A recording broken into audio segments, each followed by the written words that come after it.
decisions possible so we can have the best outcome. Has it gone without any hiccups? Well, like anything else that happens in the world, no. We've had hiccups. We continue to have hiccups. Who wants some ice cream? I'll take some ice cream, right? Especially if it's hand-dipped. So there are things that we're learning that we didn't think about. We're having some issues as far as space. The thing I'll keep telling you is do what you do best. Don't give up on us. Don't give up on us. And more importantly, don't give up on you. And don't give up that we're going to be okay. Okay? The way we're going to do that is we keep talking. Talking, I know, is tiring. Sometimes it seems like wah, wah, wah, wah, wah. I get it. But once we stop talking, things stop, right? And then decisions are made by a few. That's not how we do things. So what I'll tell you is I'm hearing some great things about the Resident Lounge. It's more intimate. There's still some concerns as it relates to this sense of I feel rushed. Because one, even if I get there on time, it may still take you some time to give me that food. And now you tell me I got to be out. So we have discerned. We've talked about expanding the hours. We would love to tell you that we can do that. We cannot do that right now. Why not? Because we do not have the staff to do that. Now, misery loves company. So I can't repeat this when I get over to Guilford, but you'll understand why I can tell you this here now. Guess what Guilford's having to do? You may or may not know this. On the weekend, they stop dining services. It's boxed lunches. Because you know why? They don't have enough staff. So not only have they taken housekeeping away, now they pretty much are taking the dining room away on the weekend. And it's interesting, as you go through that, what? How can you do that? Very easily. You can come in there, but ain't nobody going to serve you. You know, we don't have a hostess. We don't have people showing up. What do we do? So I tell you that as we go through this process, it's not forever, right? Whether we've gone through the Depression, through wars, through political turmoil, you name it, we always come out stronger. May not feel like it. Right now, Don and I were talking, or maybe it was Teresa and I were talking the other day. I said, we all feel like we're on this boat, and leaders are coming from everywhere. People that I least expect are stepping up. What can I do? What can I do? But we're ready to see some land. Because we still feel like we're in the middle of this ocean, and it's big waves. And like, we're looking for something to say, is there a land coming? You know, looking for that bird with a little twig or something, just saying we're almost there. So I share with you that we are making progress. And so now what I want to do is get into a little bit of some areas that I feel like I need to update you on. Let's talk about security and transportation. So one of the things that I feel that I've been hearing lately is a questioning about really across the board, the caliber of people that we're hiring. What is your expectations? What are your standards? Well, we have high standards. I've been telling you that for 5 years. We've got a strong background check, strong drug requirement check. We have high standards. I'm going to go back to what I just said. We have 65 openings. We are underperforming in the market as it relates to pay. There is significant challenges on recruitment. And I'm not saying we take what we can get. I'm not saying that because we still have standards. But we are taking what is coming to us that passes what our requirements are. So with that, I'm going to ask you a big favor. Big favor. And actually, I'm going to share some good news with you, and then I'm going to ask you the favor. So, we have just hired a security supervisor. And I don't know if you had a chance to meet him, because I think he just started. His name is Mike Lee. All right? Let me tell you a little bit about Mike. Bear with me one second while I try to use my technology here. Mike Lee. This is what Mike has done in his past. College education, all the good stuff. He's a state trooper. So let me tell you something. As we're talking about security and transportation, this is to all of you. Do not speed out here. I don't think any of y'all are doing it. I think some of you are, but I'm being nice. I know we still have issues with staff. I know we have issues with contractors. And believe it or not, we have some issues with family members. It's dangerous. Please, for the love of God, take your time. We have to continue talking about this. We need to figure out, we're not going to change people's behaviors, so do we need to look at some other things to help mitigate the amount of speeding that's going on?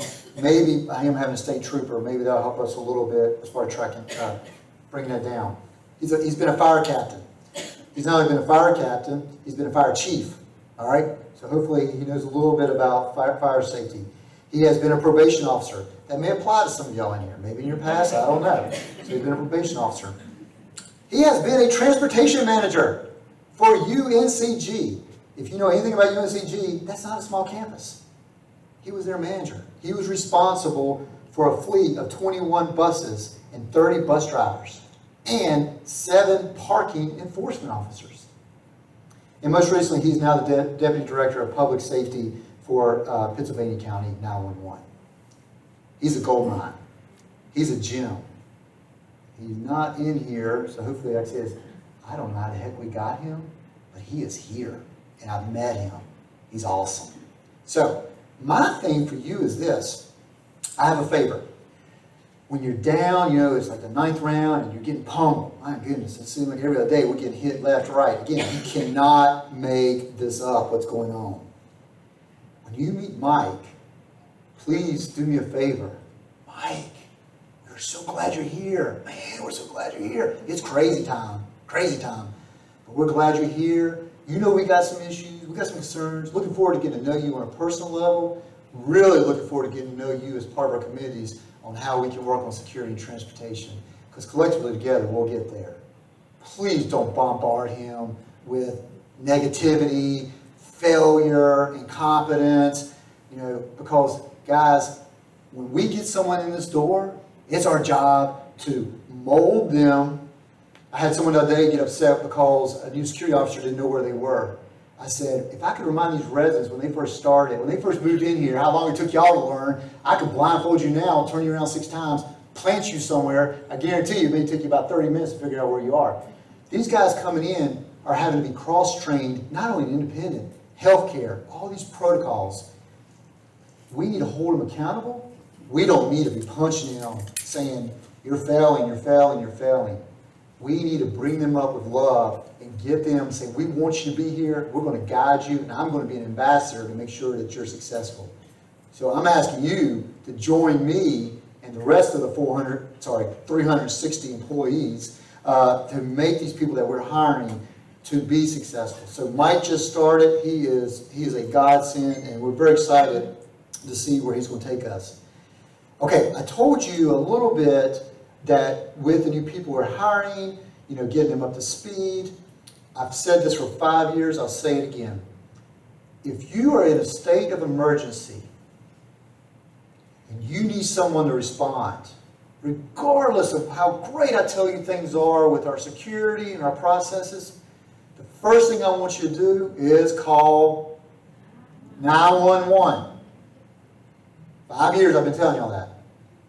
If you are experiencing an emergency, a resident's experiencing an emergency, or you think there's an emergency, for the love of God, I mention God a lot because I pray to him about every other minute, call 911.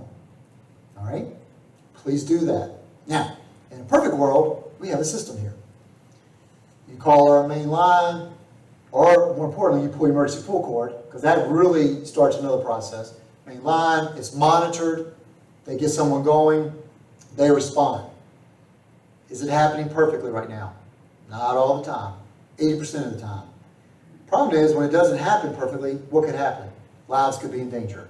And because we didn't call 911 to get help here, time could have been wasted. So what I'm going to tell you, when I tell you from a staffing standpoint, from a training standpoint, we have protocols, we have expectations. Now is the time to supplement our protocols and expectations by a robust system called 911. Okay, so when in doubt, call 911. So I encourage you to do that. One of the things we've been working toward that COVID has messed us up with is we were working toward hiring EMTs so that they will be first responders. In the last 6 to 7 months, the cost of an EMT has gone up probably 50%. It's not in our budget. Our budget starts October 1st. I'm going to talk about that in a second. So we've been struggling trying to recruit EMTs. So our transition, moving away from nurses responding And one of the reasons why we want to move away from nurses, our nurses are working the floor. They're taking care of their residents. If they're in the middle of a med pass, they cannot leave. They have to count the medications, because they're narcotics, put it up, secure it, and then respond. That's not good. That's how we've been doing it. That's how it's done in a lot of places. We're taking it to the next level. We want to have an EMT that's here patrolling that can respond. So, not there. Hopefully we'll be there very soon. But in the interim, when in doubt, please call 911. I talked to you a little bit about staffing. I told you where we are with housekeeping, dining, healthcare. What are we doing about it? We have been meeting a lot, and we're not just talking. We're actually rolling out here in the next 2 or 3 weeks some pretty, I feel like, aggressive plans to help us with employee recruitment and retention. One of the biggest things that we're doing, and I need to tell you, I'm going to share something with you, not to scare you. And what I want to ask of you, when you leave here, if I scared you, I want you to come seek me out, all right? Because I don't need y'all thinking the worst. But again, I'm going to use numbers. A typical increase for us is 3% a year for our staff. What's a typical increase for y'all for residents? And 3%, right? About 3%. It's been like that for, I think, forever. So that 3% is about $250,000 of expense, is what it costs to do these increases to our employees. And I shared with you, we're under. I mean, like, we're under. So in the budget that we're presenting to our board in the next couple weeks is going to have close to $900,000 of additional wages. 225, 900. That's a big jump, a necessary jump. It's necessary. And it's still not going to get us to exactly what some of these people are doing, but it's going to make a big dent to about 80% of our employees. And we're not doing it out of reaction. We're doing it out of, not necessity either. It's the right thing to do. Things have changed in the last 3 or 4 years, I think, and even the government's finally catching up with us too. I think the COLA is going up. We don't know. I know it depends who you talk to, but hopefully your Social Security is going up around 5%. Some people might say a little bit more than that, but we're going to say 5%, which is a good thing, right? But so they even see what's going on. But our living wage in Guilford County has gone from $11.30 to now about $14.40 over just the last 12 to 13 months. So I've been doing this for 21 years. This is the most complicated budget I've ever worked on, purely because of these wage increases. Now, the reason why I don't want you to walk away scared, like, oh my goodness, what's Arnie prepping us for? Because he's going to tell us we got this double-digit increase coming in January. No. I told you a long time ago, my goal for you in life is to be as consistent with you as possible so you can plan. There might be some years it should be a little bit more than 3%, but you're still going to get 3%. There might be some years it should be a little less than 3%, but you're going to get 3% for planning purposes. The goal for us this year, and the goal we're presenting to our board is, and I will tell you something to be thankful for those that may be still feel a little rough for the new construction that's going on over at this campus and over there. I'm going to say thank God that we have new residents moving in, because they're handling the bulk of this cost because of that additional revenue. It's going to cover the bulk. I just told you we're going from 200 to 900. That additional revenue is going to cover the bulk of that, but not all of it. So I need to tell you that, do I think your increase is going to be a little bit more than 3% next year? Yeah. I'm a magic maker, but I don't have that fairy dust to do that. I don't know what it's going to be. It is not going to be, I definitely feel comfortable, well, I can't say that because the board needs to talk about it. It's not going to be, what we're recommending is not much more than what we've done in the past, but we've made some great accomplishments. So what I want to do with you on that is, this budget that we're presenting is making a significant increase on our staff wages. It also has in there 2 other big things along with some capital. One of them is internet. So you know we've been talking about it. We've had an internet issue for a while. You know our contract with Spectrum does not end until May of 23. So this budget that we're presenting is asking for us to be able to bring in a third-party vendor called Single Digits. That's the company we're going to be using for our new construction. And we're asking for them to go ahead and put their Wi-Fi signal in Friends Homes West throughout the entire campus and Friends Homes Guilford throughout the entire campus. So we got that in our budget, effective April of 22. So we're hopeful that that will get approved and we will all benefit from that, because one of the things we know is for those that use internet and bandwidth, it's very important, whether you got internet TV, whether you're doing Zooms, church meetings, you name it, especially during COVID. We knew that our current product that we have is not meeting expectations. So we have that in our budget. Another thing we have in our budget is we have our standard increases as it relates to our raw food costs. I don't know how many of y'all still shop for groceries, but food continues to go up. So we have about a 3 or 4% increase in there. But in addition to that, we actually took our raw food budget up another 3 or 4% as we're trying to continue to enhance the quality of the food that we're providing to you every day. So we're taking our budget up as far as that to hopefully you'll see that in the end product. The other thing that we have in here is we actually, when I think I got here about 5 years ago, we didn't really have a capital budget. You wait till something broke and then you figure out where you get the money from. So we started a 5-year capital budget, and every year for the last 5 years it's been about $2 million. Our budget for next year, 3.1. So it's a multitude of things that we are presenting for approval. But the things that I want to point to you that you may find somewhat beneficial is one of the things we have an issue right now, right or wrong, is we have a lack of transportation that has handicap lifts. So right now, if I'm right, we've had a couple issues with 2 of our buses. Right now, I think we're down to a 24 passenger that does not have a lift, 22 passenger that doesn't have a lift, and maybe a 13 or 14 passenger with a lift. That's kind of it. Now we have like medical transportation vans with lifts, but as far as doing an activity program, we really only have one big bus, no lift, and one medium-sized bus with a lift. So in our budget, we are looking to get another mid-size 14-passenger activity bus with a lift. We're also looking at replacing all of the patio furniture on our balconies and the various independent living apartment units, so replacing all that. I know we're working on replacing in the breezeways over here in our healthcare, replacing all of that. And we're also doing some work, I believe, in our healthcare as far as some of our activity rooms. So we're working on those things. Our elevators, if you've ever been stuck on an elevator, it's not a fun thing. Our elevators are over 28 years old. They're due a refurb, and they're also, the technology in them is outdated. And so we were told about a year ago that there is a supply of parts, but they're not making them anymore. So over the next 3 or 4 years, we're going to have to refurb each one of our elevators. So we have one of those elevators scheduled for 2022. We've also had some things, and we've been talking about this with facilities, our buildings committee, with our ventilation in our independent living apartments. So we have money to upgrade our attic ventilations for the apartments, so for exhaust. We will continue working on our HVAC replacements at Friends Homes West. That started 2 years ago. We'll continue doing that.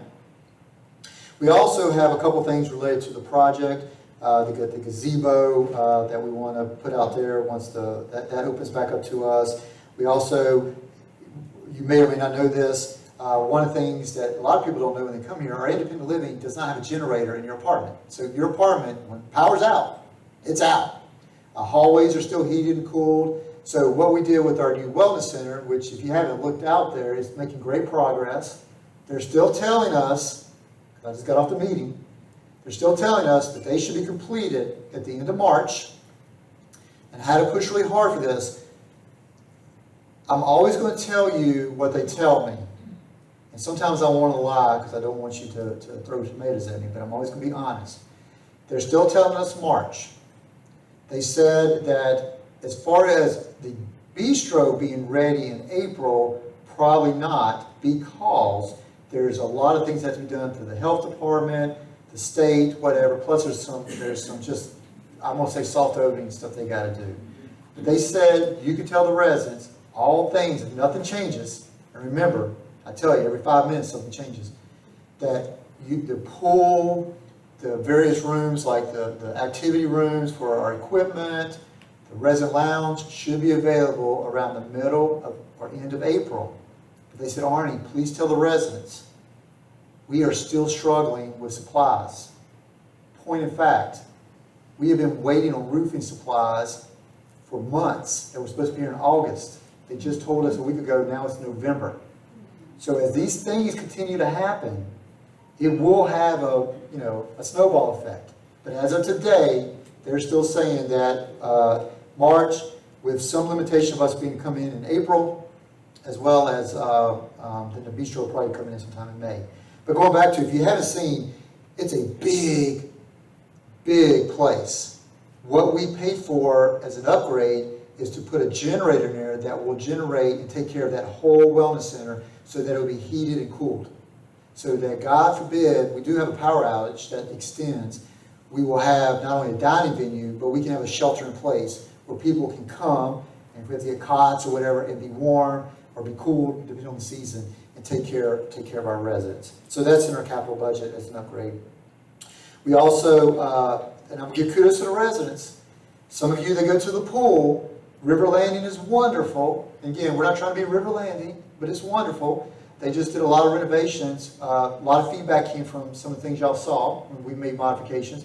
One of them was the sense of the floor being slippery in the locker room. And we went back and looked at our drawings, and sure enough, we actually were having the same thing done. And so like, ooh. So we were able to go back, and we got a change order to put an epoxy, similar to what we had before, in the shower rooms, things like that, from a safety standpoint. And believe it or not, how many people that swim love the fact that our pool is salt water? Right? Okay. Believe it or not, and I'm going to give full credit to Teresa Cox, Dr. Teresa Cox, that almost didn't happen. I'm going to tell you what, it's crazy time. That was going to be a chlorine pool. And they were telling us, you don't have a choice. This is how it's got to be. And again, I'll give credit to Dr. Cox because she's a little persistent. She found a way. It's going to be salt water. It's going to be saline, salt water, whatever. So somehow we worked around that. So we had to make some modifications to that too. So a very robust capital budget. Very excited about that. We will be presenting this to the board over the next 4 weeks. I will ask you to keep us in prayers as we go through this deliberation. But there's a lot going on, and we're trying to incorporate all that into our budget for next year. So I'm going to keep going with some other little random stuff. Let's see, we talked about that.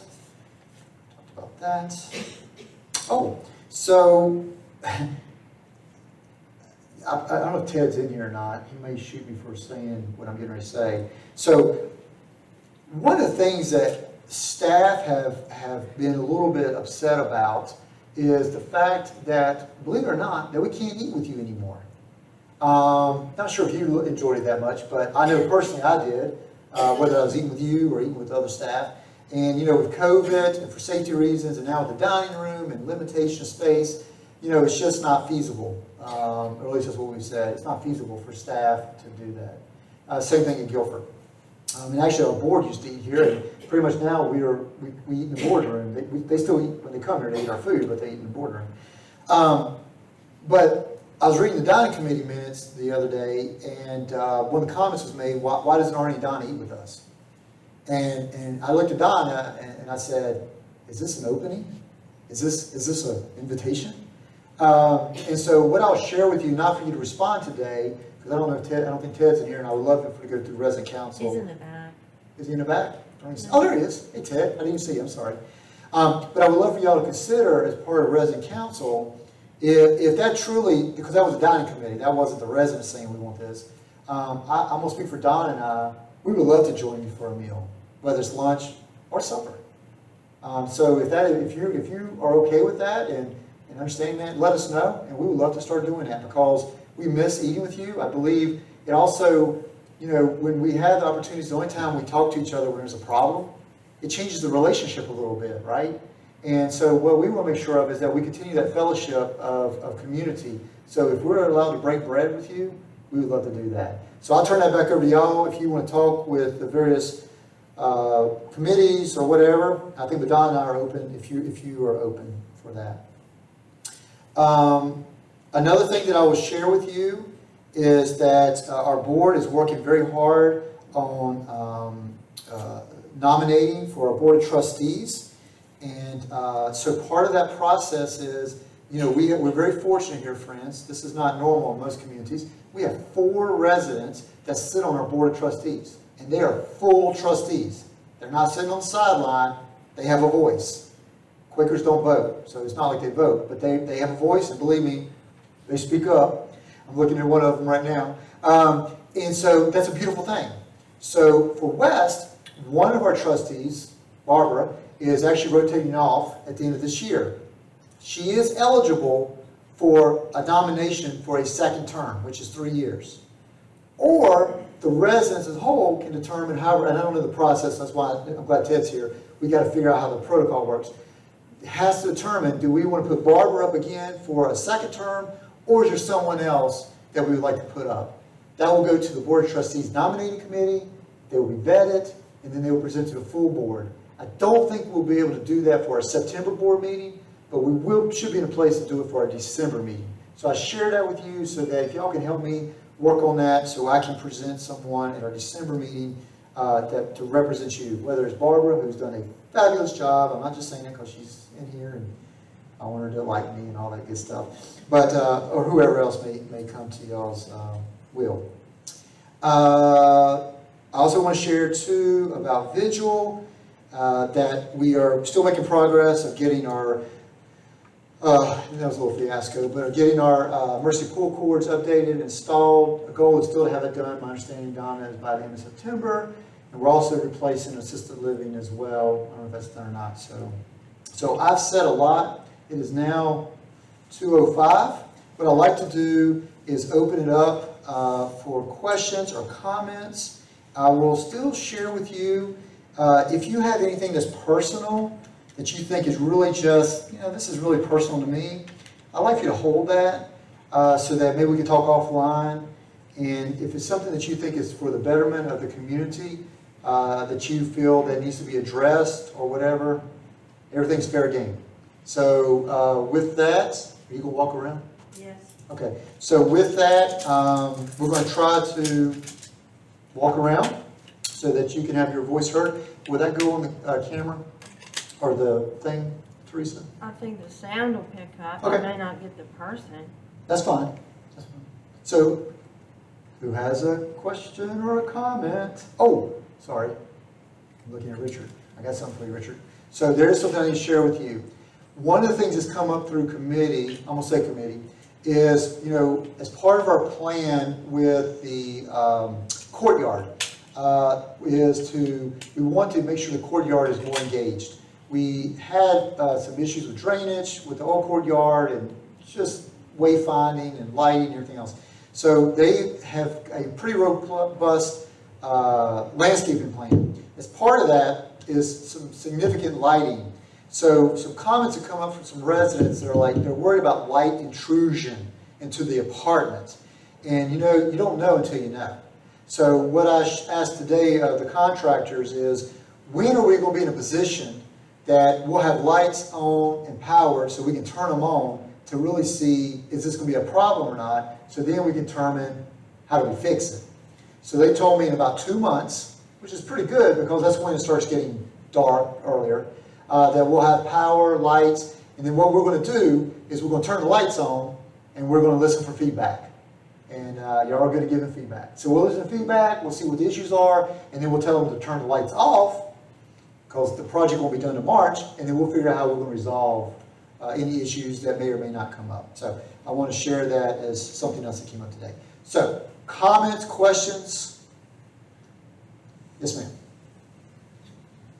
Well, one of the things, I'm glad to hear about the security, because I'm getting complaints from other people that paperwork is getting lost when they put in for buses to go to doctors, and then they find out that they can't find the paperwork and things of that nature, which has caused a lot of problems. Yes, ma'am. So I think paperwork needs to be addressed as far as the transportation goes. Thank you, and then I think, and that's when we go back to the comment about Mike and his background. One of the things we shared with Mike, I'm going to replace paperwork with the word process.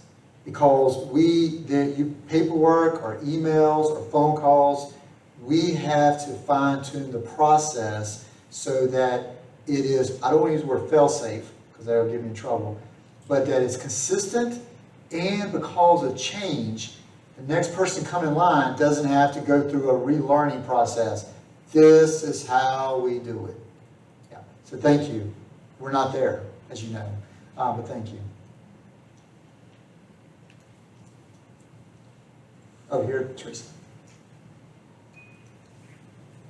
Now, I want to share something. I told y'all about being nice. Y'all are nice.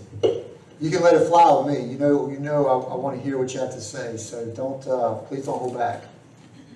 I'm concerned about transportation to community events at the Tanger Center. Okay. Bus transportation. And specifically, what is the concern? Like Greensboro Symphony, Brian's lecture series, those sort of things that transportation has normally been provided. Are we telling you now it's not being provided, or you just want to make sure it's still going to be provided? I want to make sure it's still going to be provided. So I will tell you, and I think I have Don's support on this, there are 3 things, well, there's a lot of things 4 years ago that the board set out with their strategic plan. But there were 3 components that we have been working very diligently on for the last 2 or 3 years. They want us to have a robust activity program. Robust. We're not there yet. They want us to have a robust dining program. Multifaceted. Not there yet. They want us to have a robust wellness program. Well, we're kind of not there yet because we pretty much shut everything down. So we are building the quote-unquote bricks and mortar infrastructure to have all 3 of those things. What Teresa, Amy, Carly, Nick, Donna have been working on, continue to work on, is everything that needs to be put in place to make sure that we utilize the bricks and mortar buses, I use buses too, so that we can hit those 3 targets that the board is expecting us to hit.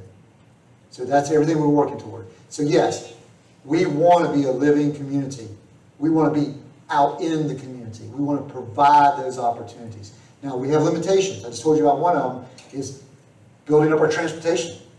We find out we don't have adequate buses. And we got a big bus, but it doesn't have a lift.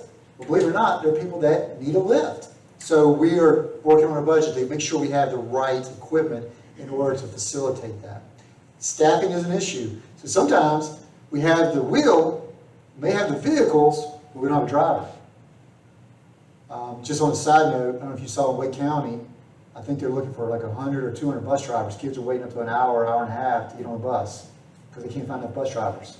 So what I'm saying is we can talk all day long what we want, and we want what you just said, understanding over the next several months, we still have to deal with the resources we have. But we are doing everything in our power to be ready to go when it all comes together. So yeah, we support what you said. Those are places we want to go. We actually want to talk to you about even going further. I'm not talking about to Alaska or anything like that, but even longer day trips, or maybe even an overnight trip or something, because we feel what we've heard is that that's what some of the residents want. And so we want to have those opportunities. So thank you. She's on. Come get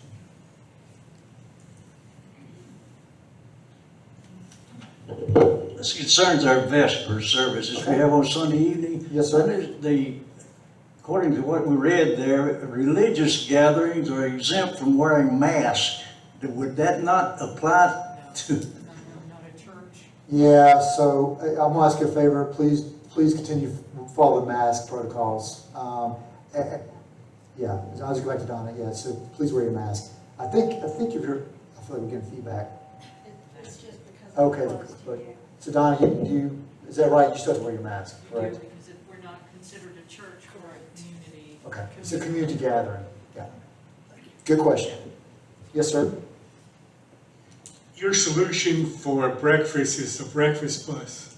However, in the past 2 weeks, 3 times the bus has not shown up. Okay. How can we get over there? So, good question. I was aware of 2, I'm not aware of the third one. I still will hope that through a process, and if someone has got the playbook, y'all got the playbook, give it to me. Because right now, we're still looking for the playbook. We are making the playbook as we go along. We're writing the plays, and we're calling the plays, and then we realize some plays don't work. So a lot of what we're doing is being decided somewhat on the fly, and then getting feedback from the residents, what's working, not working. So, Richard, the 2 of the ones I was aware of was miscommunication. One of them, I know, was a weekend. We just realized. So, I think that, let me ask you a question, Richard. How long has it been since, I know the Saturday before last, but has it been recently? Yes. Okay, I'm not aware. Okay, so, Richard, other than driving over there yourself, then we need to know when we don't meet the expectations of what we told you that we're trying to do, and then we will continue to work with those resources to make sure it doesn't happen again.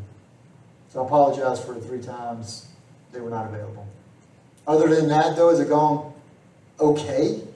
I'm not saying great, I use the word okay.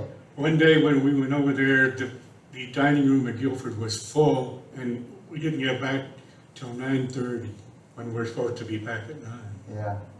So, again, I told you I'm praying a lot and I'm trying to find those silver linings. How awesome is that? Because over here, you only have a handful of people to have a dining room full of people at breakfast time. So, I'm sorry, Richard. I appreciate your patience in working with us. Because, again, we took a venue away from you. But here's the thing I'll go back to. When things don't go like we tell you we think they should go, or what we're told they should go, you've got to say something. Otherwise, we don't know. And then we can't follow up. Does someone have a microphone, Teresa? You do. Okay. I know somebody's thinking about something. Come on. Donna's got something? All right. I think this might be the first time you're asking. Are you telling or are you asking? I'm asking. Oh, wow. This will be interesting. Yeah. We're I talking sent you a all text, but it's clear you didn't get your text. Okay. I just had some late breaking news about the booster, Oh, and I just wanted to share that. please. Our word is, and I'll certainly put it in my letter once it's been confirmed, because we're working on all the details, but it will be the booster for those who are not immunocompromised and have already had the booster. The booster will be offered here from 10 to 4 on October 1st, which is a Friday. Staff and residents? Staff and residents, Oh, my all God. level of care. Okay, I gotta ask you a question. Sorry. Who's organizing that? This will be Neil Medical. It is not Walgreens. They are not authorized to do the boosters. Okay. It has to be the long-term care pharmacy. Okay. So you'll tell us more later. That's great news. Great. Great that it's on a Friday too. Yeah. Moderna? I'm sorry, is it the Moderna? Which one is it? Either one, the Moderna or the Pfizer, they'll have both. Okay, so what Donna said is on that October 1st for the booster, and she's going to send out more information so we know how to sign up and how to be kind of organized. They will have on-site both Moderna and Pfizer booster shots, so you can choose. Okay? I'm going to let some of y'all go first. Well, is it only that one day? Right now. Oh, okay. I'll let some of y'all go first and see which one's better. All right. Any other comments, questions? Yes, ma'am. Teresa, up front. Up here, Teresa. I don't need a microphone. Well, let's just do it just cause it records. It records. Oh, it So, does. yeah, so if you could. I have a question about, one of the things you said that we're responsible for training security. No, I'm so sorry. That is not what I meant. I apologize. If I said that, that's not what I meant. Well, yeah, when they are lost, why is security lost if they're on the job? So if I, again, apologize. If I said that, I did not mean that. It is not your responsibility to train security. That is our responsibility. So what I was trying to convey is ideally when someone comes on and they're onboarded to show here's your protocols you need to follow, here's the layout of the land, and in an ideal world there's some shadowing going on, right, so you can see where things are. Then the real world happens and things happen, right? And so I was trying to use an example too of new residents coming on and we tell you all the things and then you still get lost or you get confused. Now where am I? So what I was saying is when you have a situation where a security is out of sorts or where are they, versus saying, you know, why don't you know where you are? Just saying, where are you trying to get to? Oh, I'm trying to find the second floor to 5,000 building. Come with me, I'll help you. If you didn't want to tell us, hey, John, the new security guy, he was all over the place. He's looking for assisted living. He was over the 1,000 building. That's fine. But at that point in time, if that security person is going somewhere, that's not the time to be telling them, why don't you know what you're doing? Help them get to where they're going. That's all. But it's not your responsibility to train. That's our responsibility. So thank you for clarification. We have, you know, certainly we're a bunch of nice people, and we will certainly help security find. However, if there is an emergency, they need to know where they're going Yes, ma'am. without anybody in the hall telling them which way to go. That's correct. That is correct. So who, now we have Mike here, not Mike, Yeah, Mike Lee. Yeah. So prior to this, who was responsible for training security? Well, that would be Marcus. It's kind of a handful. Marcus, it's Homer, it's, I don't know if his name, I don't want to describe him. There was probably about 3 people that were responsible. It's okay. There's about 3 people that are responsible. The supervisors. Homer is our overall for the whole security transportation. He supports River Landing and Friends Homes. Marcus is our supervisor, so he was responsible, boots on the ground, if you will. And then we had Zach, and we had Zach who provided training. Okay, thank you. Yep. It's not me, I promise. Teresa? I'm coming.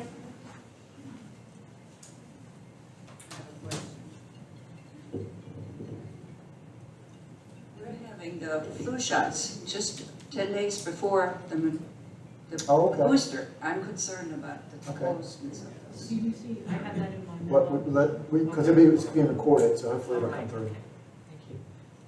Yes, I shared that in my memo last week. The FDA has said it's okay to get the booster and the flu shot even on the same day, but in opposite arms. Awesome. And always on a Friday.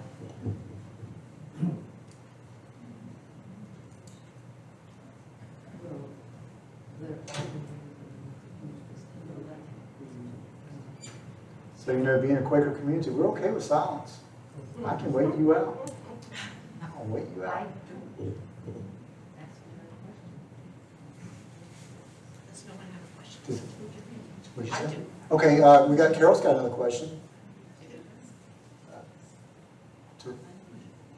Carol's got another question.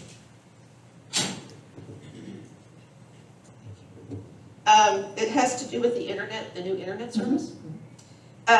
So how does Spectrum feel with us going to another internet service in the midst of the contract? So, I'm gonna try to say this fairly quickly.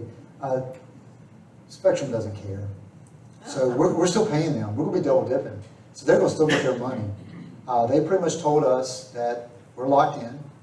Actually, about a month ago, Charlie informed me that they actually said, we're not coming out because our equipment's failing. And they said, we come out here too much. We're not coming out as often. And we're like, well, we got 8-year-old equipment. Well, you can sign a new contract and we'll take care of that. And so it's kind of that relationship. The relationship is broken. So we'll be continuing paying Spectrum for that year from April 22 to May of 23. In addition to, we'll be paying this other company called Single Digits to provide it. So we will, in essence, stop the signal from Spectrum. We'll just stop it because it's coming in. We'll just stop it, and then you'll just have Single Digits as your internet bandwidth. So for 1 year, we'll be double dipping, and we are paying a lot more to Single Digits. That's the thing. Spectrum. A lot of reasons why people go to Spectrum and stay with Spectrum is they're very cheap, but their customer service is awful. So we're paying more with Single Digits, but from everything we've done and researched, all they take care of is retirement communities. They deal with senior adults. And I just, while I've got this opportunity, I'm sorry. One of their platforms that they do, where right now, Spectrum in the hallway has a thing, and it just sends out a certain amount of bandwidth. And right now, we have so many people trying to glom onto that, it's eating up all the bandwidth, and you get dropped. Single digits solution is that same thing there, but it will identify to everything that's asking for bandwidth, it will give you 10 megabytes of dedicated bandwidth. And 10 megabytes, I know Spectrum says, oh, 100. That's 100 for everything. Single digit says everything you have, your cell phone, your laptop, your iPad, your whatever, is going to get 10 dedicated to it. So that's how they don't have issues with bandwidth, because you have dedicated bandwidth. So that's how they get around the issue. Got it. It's been very successful. When we spoke of the booster, someone just said to me, how do we know we need a booster? Okay, I'm going to try to answer that, Don, if that's okay. So they're continuing doing a lot of studies. Once we got to, whether you got the Moderna, I think most of us here got the Moderna, or the Pfizer or Johnson & Johnson. And so they see how long the antibodies and stuff are lasting. And so I think it's 8 months, about 8 months. They notice a decline. And so what they're recommending is about 8 months after you had the original shot, you probably want to get a booster, just because the effectiveness, I think, drops like 60 or 65%. And now with the Delta variant and other things, they're going to recommend that you get the booster. Check with your doctor in case you may have any health issues. So I would tell you, if you're healthy and everything else, we are recommending you get the booster. I'll be getting the booster. Everybody, I mean, so it's usually 8 months after your last shot, which was February 1st for us, right? For most of us, yeah. Any other comments or questions? Right here in the front. So I'll probably have about 10 minutes, maybe? 5 minutes? You have 5 minutes. And I did this to Teresa last time. I waited till the last second, and she couldn't get over to Guilford in time to set up. So 5 minutes. Is there an update on how many, what the percentage of staff Yes. is vaccinated? Yes, thank you. Okay, you actually just told me something I forgot to talk about. Let's talk about COVID vaccine. So, Donna, I don't want to be too aggressive, but I think we're right around 83, 85%. That's huge. 83 to 85% of our staff are vaccinated. Right? We were at 40, we were at 35, 40. Donna and Missy have done a fabulous job of really educating. The people that have not been vaccinated, some maybe some health-related issues, some you're never convinced otherwise. But one of the things that's happened in the last couple of weeks is the government has put down a mandate that is forthcoming that people that accept Medicare and Medicaid, which we do, are going to be required for staff to be vaccinated. Now, there's something very important that you understand. We have not read through, a government can say one thing, but then you got to read through 500 pages. We haven't read through it. So although we think, because of the way we're set up, that's all employees, in all honesty, we're hoping that there's a carve-out, at least for a little bit, because even though we may have 83, 85% of our staff, that means 15% are not vaccinated. And if you require it, we feel a good portion of those people, some are in healthcare, some are in dining, some are in EVS, are going to say, out of here, I'm gone. I just told you we need 65 people now. So what we're hoping, we know healthcare is pretty much a done deal. We don't know when yet. We think we do, but we don't know when yet. But we're trying to say, is there a carve-out so that the staff that are not vaccinated, can we continue to work with them in really twofold? Convince them to get vaccinated, or allow us to get someone hired to come in while they find a job to go somewhere else, and we can just replace them. Now, one of the things, and I was going somewhere with that, oh, I know what it is. I know we haven't internally said this, and so I got to be careful, but we will make the decision hopefully in the next couple of days. We are moving in a direction that all new staff that are hired have to be vaccinated or be fully vaccinated within 30 days of employment.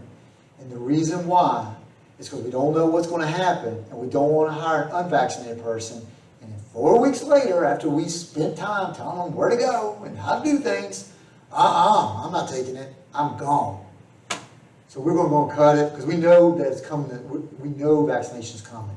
So we're, not officially, but maybe Friday, we're going to start requiring all new hires to be vaccinated, or be vaccinated within 30 days. And then we're hoping for a carve-out for our existing employees that are not vaccinated, so we can buy a little time to convince them to get vaccinated, or find someone that we can hire to replace them when they leave? Great question. Totally forgot to cover that, so that was good. And we have tried everything to convince our employees. Monetary, education, you name it. Horror stories, everything. But some of this is deep-rooted. Their beliefs are deep-rooted. So. All right, I got 2 minutes. Now listen, if you're going to be my last question, leave us on a good note.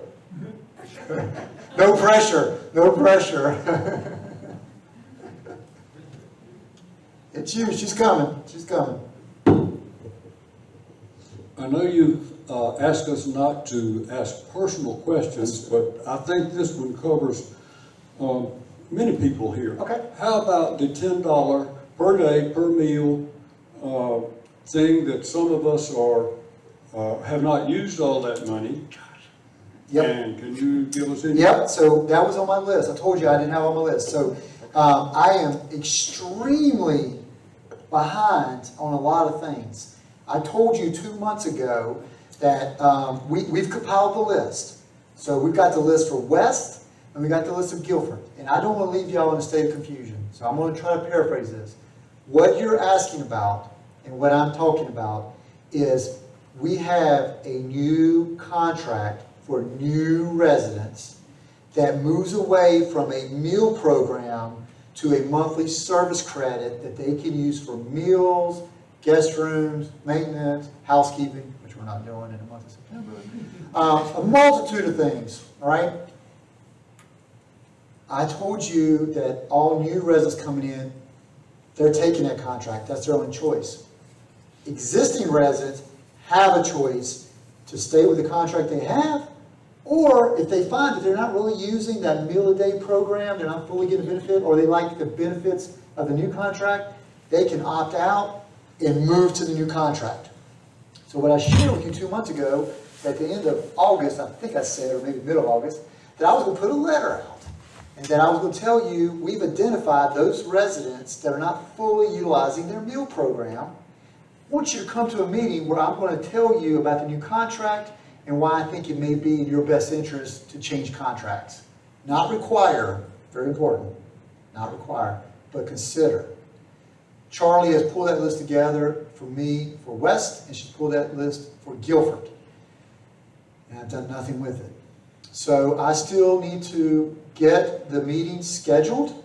I need to get the letter out. All residents are invited to come. Nobody's being excluded. But I'm going to tell you, you want to make a very, you want to discern about making a choice, because once you make the choice, that's what it is. So when I put this meeting in place, I'm going to specifically invite those residents that I know without a doubt will benefit from this new contract. Now, we really want to talk to them about it, but it's going to be open to everybody. So I will make you, is Angela in here? Angela helps me with my calendar. I will get that letter out by the middle of next week, which would be September 8th, right? Is my math right? By next September 8th, I will get a letter out at West and Guilford with a set date, and that will go out to the residents about when we're going to talk about the opportunity for this new contract. But rest assured that once we do this, at any point down the road, if you were under the old contract and you change your mind and you want to go to a new contract, you can come talk to me anytime. So it's not like you've got to do it now or never do it again. It's going to be there, but we need, my goal is to get it effective October 1st. We're running out of time. But we can do it at any time, but I will get that out. Angela will help me September 8th. Thank you for the reminder. I will make sure I sound a little bit more focused with Guilford when I do my chat here in about 30 minutes. So thank you. I got to cut off. Okay, she's just cut me off. Thank y'all so much. Continue just being patient. Have you already cut me off? No, Okay. not. But thank y'all. Thanks for coming. Continue communicating, and appreciate all that y'all do. Bye. Thank you.